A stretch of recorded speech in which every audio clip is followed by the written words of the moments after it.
was close to Soviet Union, and Germans, they were trying to enter Soviet Union, and Lithuania was just between. Japan wanted to know when the Germans are attacking Soviet Union. So my father had to gather information of Germans and Russians. That's why he was stationed in Lithuania. And it was Kaunas. There are two towns in Lithuania, big towns. One is Vilnius, and the other one is Kaunas. That moment, 1936, Kaunas was the capital of Lithuania. So all the consulates were in Kaunas. And one day in August, no, actually it was July 1940, many Jews came to my father's consulate, and they were asking for visa. It's called a transit visa to go to Japan. Why Japan? All of a sudden, because those Jewish people were refugees, came from Poland or White Russia. Now it's Belarus. They were Jewish people. They had no more place because Nazis came in, and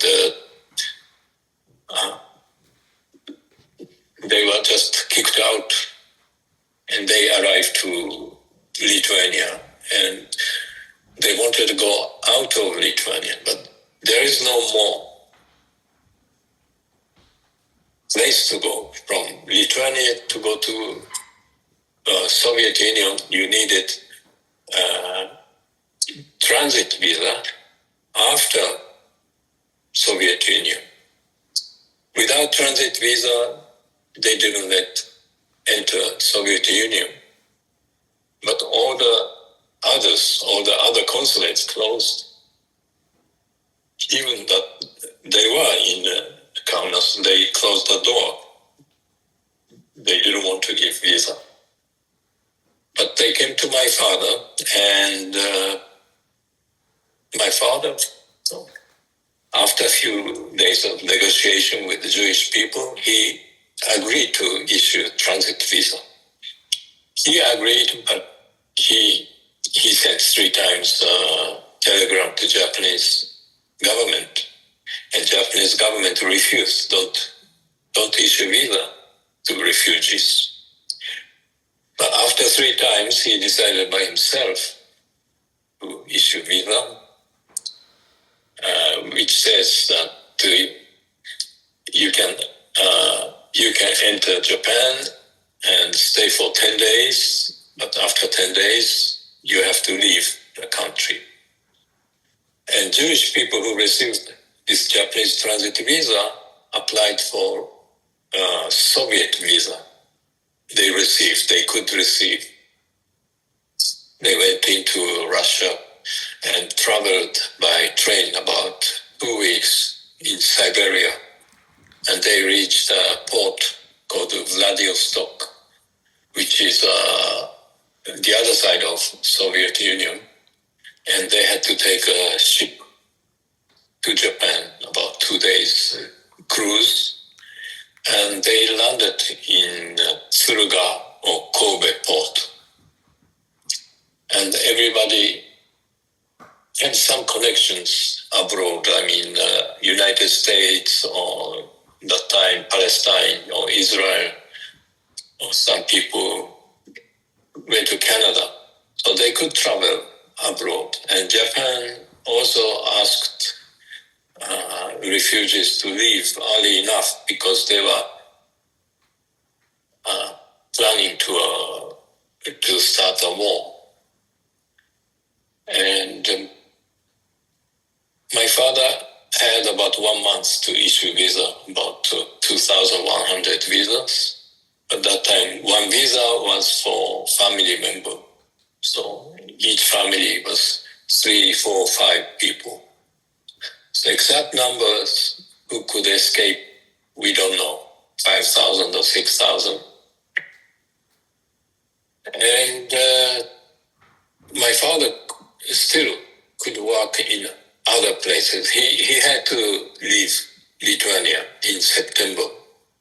He had to close the consulate, and he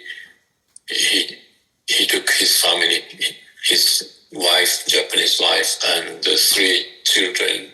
I was not born. And they were moved to Romania.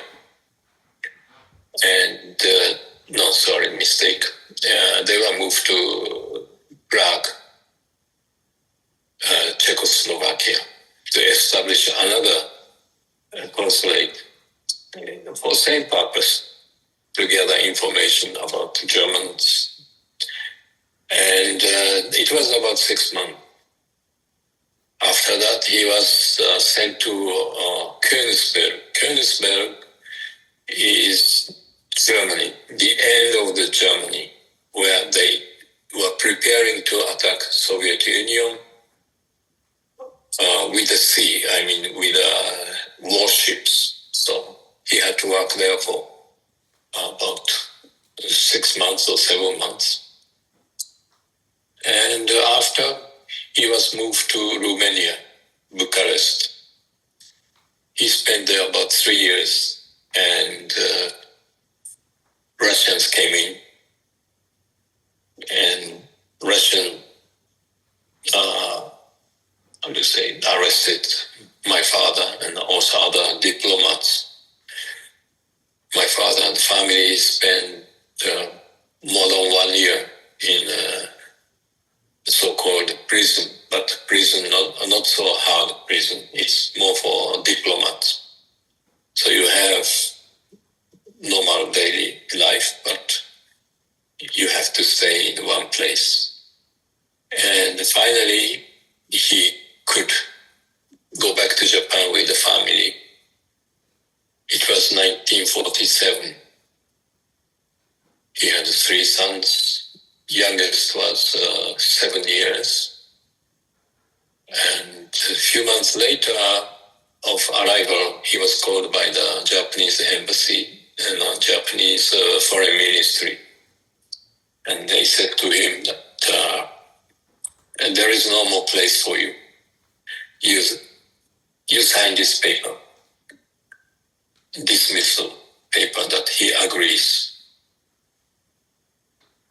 That moment, he was very shocked that he was dismissed.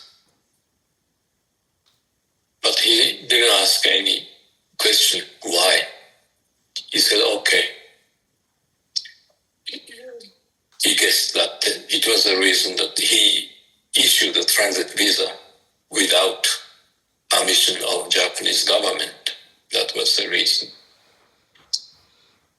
And he was jobless, 1947. And 2 years later, he was having a very small shop, selling notebooks, papers, some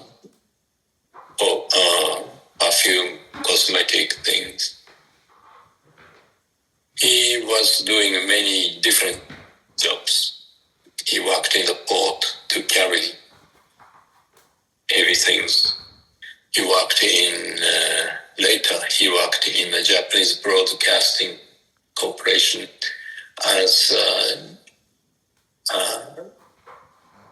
Russian-speaking news to send the radio and news to Russians. And it has been a long time that he did many jobs. 1962, he was proposed by Japanese trading company to work as a representative in Moscow because his Russian language was good enough, more than good enough. He spoke Russian better than Russian people. So he was stationed in Moscow.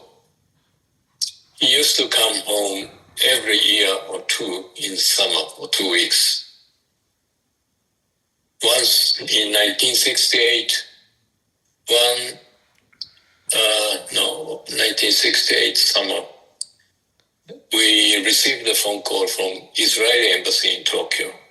We were living outside Tokyo about 1 hour by train. And we received a call, and my father was at home.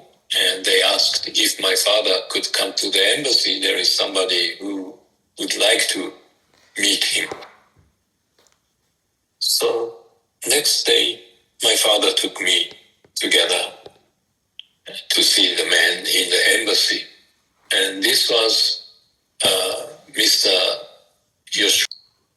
He was one of the refugees, but he was young when he received the visa in 1940.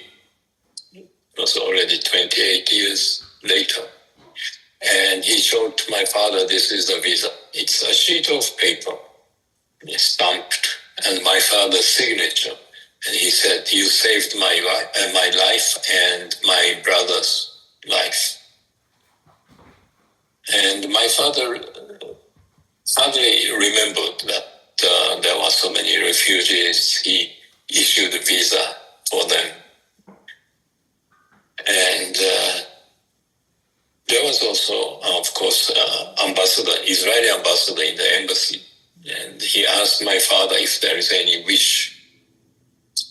My father said, I have a son here who would like to study abroad if any university would give a scholarship. Then the ambassador said, let me work on it. I will let you know in a few days. And this was the story.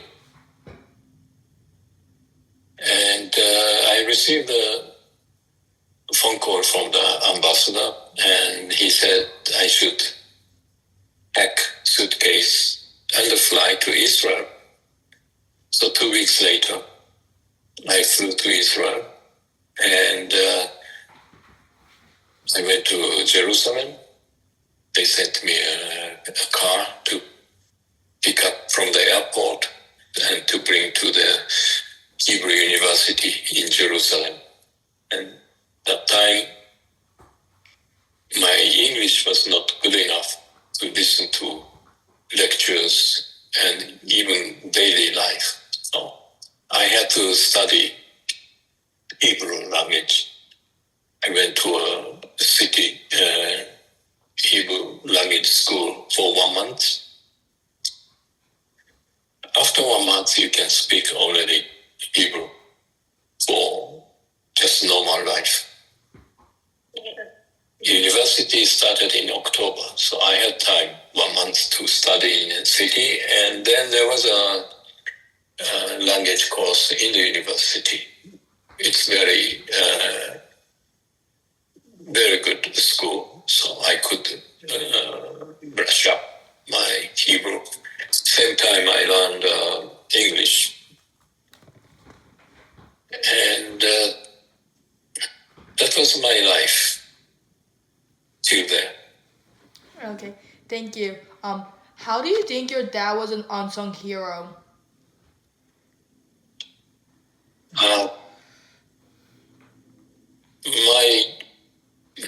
My father never thought that he was a hero.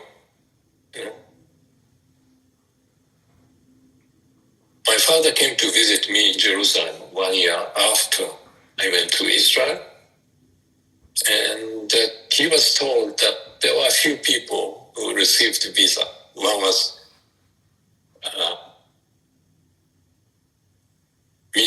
minister of religions in Israel. It's very important minister in Israel. He was a lawyer that time in 1940 from Poland. And he was a very important person to make Israel independent in 1946, I think. And we met him. We were invited by him in the ministry. And there was another person, deputy mayor of Tel Aviv. We met only these two people, and they were saying that there are more, but we didn't know how many. So my father never thought something heroic thing he did. Just he issued visa that time to 2,100 applicants. But slowly, maybe after the film Schindler's List, my father became well known among the Jewish people. But my father never thought him as a hero. I think your dad was very heroic for what he did, but why do you think your dad issued the visas knowing the risk? No one, Why do you think your dad issued the visas knowing the risk of him helping the Jewish refugees? no one wanted to be involved in the politics, especially Germans who are coming into Lithuania. It's quite against German or quite against Nazis. Especially Japan. Japan was together with German. So maybe that's why people say he was a hero. He did against Japan, against the Germans. But who would help? Who would issue visa? They have no place to go. All closed. Even England didn't want to issue one visa. United States either not. France was already occupied by Germans. Many countries were occupied by Germans. So nobody wanted to have trouble. Okay, did your dad talk about his time in Lithuania growing up or any of the work he did? He said, or my mother said, that the work was just to gather information of the border. Border means Lithuania, Soviet Union, Lithuania, Germans. How the movement was, daily movement. And he hired a few spies. Many of them, some of them were Polish or some Russian. They worked for my father to bring the news, information, and so on. That was his job. Okay. What legacy did your dad leave behind? Sorry, repeat please. Okay, what legacy did your dad leave behind? What legacy?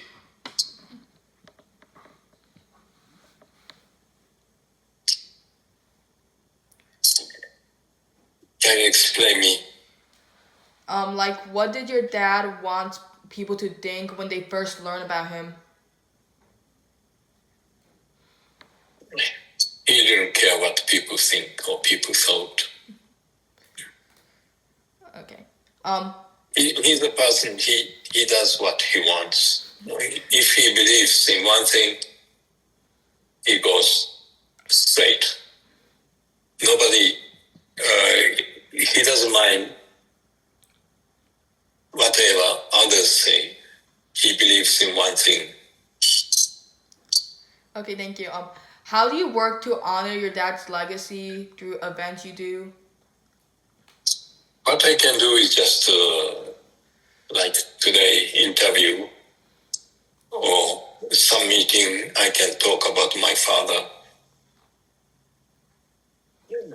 Not more than that. I don't have to tell my father was a great hero and so on. Just a simple man and good father. Do you want to add anything else about your father? He played with me so much when I was small. He went to beach. We were living near the beach. Almost every weekend, I begged him to take me to the beach, and he came with me. He came with me fishing. He played with me in the garden because we had a big garden, and he was cleaning every weekend the leaves. And actually, he used me to work with him, but he played a bit. Oh, that's very nice. How do you think your father's work helped thousands of people today?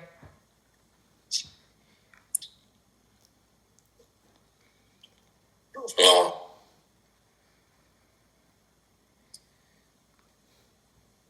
I don't know. Okay. Thank you so much for the interview and taking time off to have an interview with me. Do you mind if I send you? Okay. Do you mind if I send you my website so you can see like how I? Sure. Thank you. Thank you so much. Okay. Okay. Bye. Thank you. All the best.